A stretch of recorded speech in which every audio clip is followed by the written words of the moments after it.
Welcome to this part of the recording. Welcome to this part of the recording. So, part of the things that we've been doing for the last few days is streaming to you live from London. And what you can hear is construction that's going on. So, I'm going to talk to you today about specifically the language of real estate. Why? Because I've spent half the day at least listening to Spanish.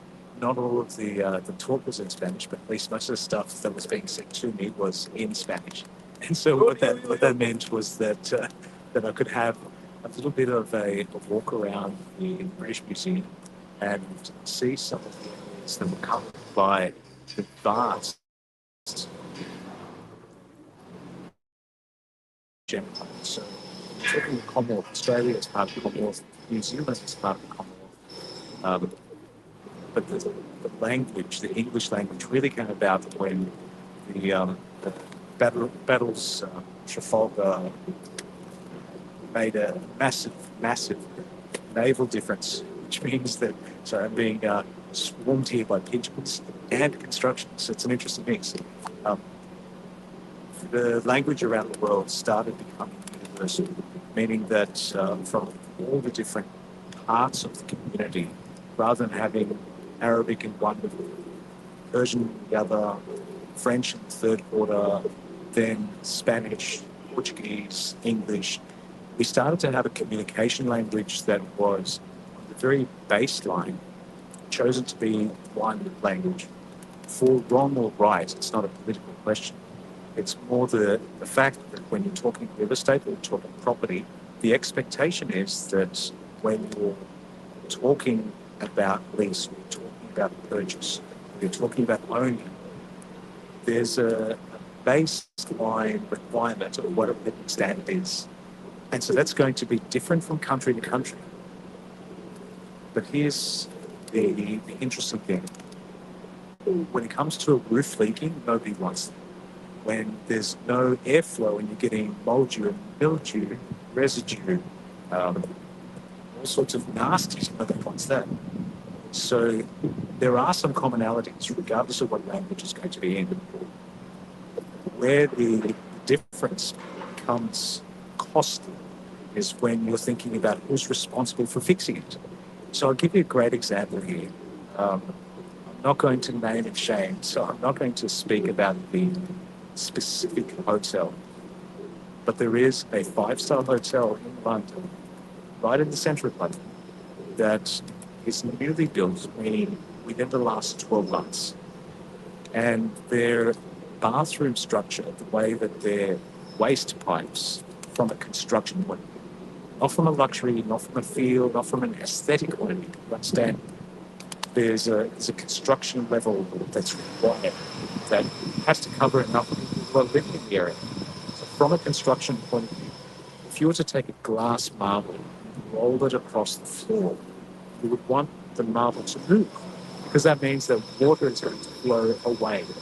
So if you have a leaking basin, if you have a tap that springs a leak, and eventually, even if everything you buy is brand new, eventually after a few years, it will spring a leak. So you do have to plan ahead of time. Now, let's say you're in a freestanding house and there's only one floor, there's no basement. That's not going to be much of an issue because even if you have a leak, eventually it'll get down to the street. The water will rise a certain level and that's it. When you're in a high-rise building, when you have 10 floors, 20 floors, even if you have just 4 floors, then the people beneath them are going to notice that drip, drip, drip. If you're constructing in 2024 and you're opening the building in 2025, you would expect that the council would do an inspection, or the local inspector, assessor, quality insurance company, do an assessment to see how steep the fall is, so that if there is some water, it doesn't pool around, it just falls away into the drain. Because the waste pipe, the drain, has to be somewhere that's not going to affect your carpet, it's not going to affect your main living area. Especially when you have one room for the laundry, one room for a WC, a toilet, one room for the shower. So obviously every shower room is going to have a drain. But what happens when you have a separate WC, when you have a separate bathroom, a separate toilet that has hand washing facilities? When that leaks, where does that water go? Does it pool? Does it drip? It doesn't matter what country you're in. There's going to be the expectation that if the building is 1 year old, 2 years old, 3 years old, flooding happens and you need to change some of the materials. If it's affected the living space beneath you, as well as your own living space, there's going to be a cost associated with fixing, bringing it back up to the standard of living. So who bears that cost? Is it the landlord? Is it the previous builder? Is it the new tenant? Well, that's a good question. It depends on the fine print. So I'm not going to give you legal advice. I'm not going to give you accounting advice. I'm not going to give you insurance advice. But what I will tell you is that think about the country you're in and ask somebody who's actually a legal representative in that country to give you advice. Why? Because depending on the contract that you signed to be there, perhaps you purchased a property or you have a leasehold or a freehold or you're a tenant simply leasing the property.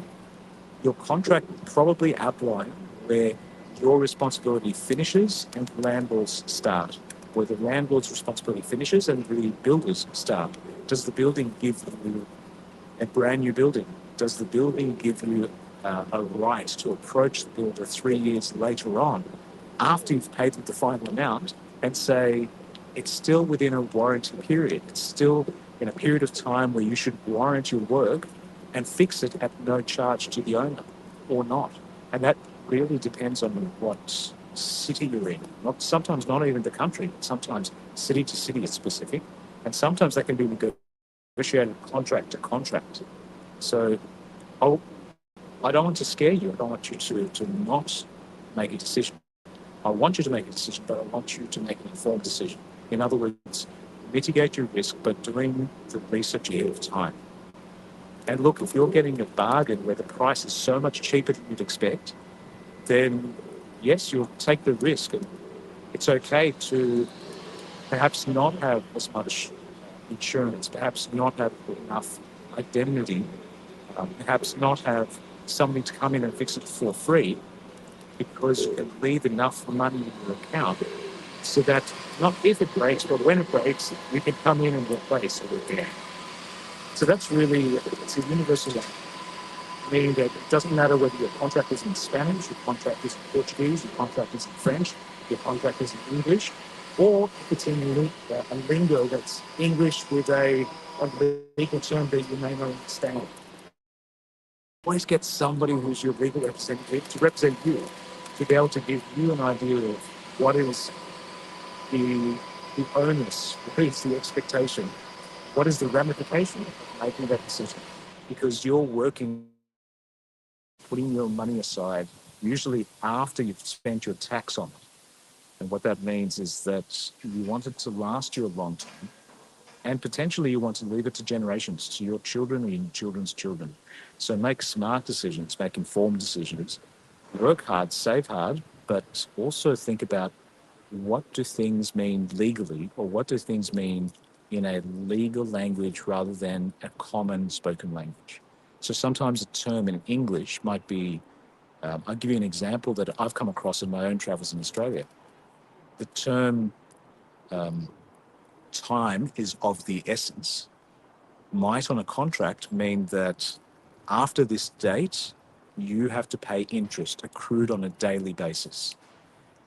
If you talk to somebody on the street that doesn't have legal knowledge, that isn't a property expert, when they tell you, well, time is of the essence, they mean, please try hard to do this quickly or do your best to get this done on time, without thinking of what are the teeth, what is the legal cost or the ramification if you don't do your side of the obligation, if you don't fulfill your side of the contract. Well, coming to you from London is definitely a joy, and I'm really enjoying these little parks in the middle of nowhere that give you bench space and a little bit of a shady area to record. So let me know if you're getting good use out of recordings. I love doing them for you. So put a comment in whichever area you're watching it, and let me know if you're watching it live or if you're watching the repeat. It would be interesting to know. I'll speak to you soon, and hope you got a lot out of this one, and it helps you in the real estate journey. Speak to you soon.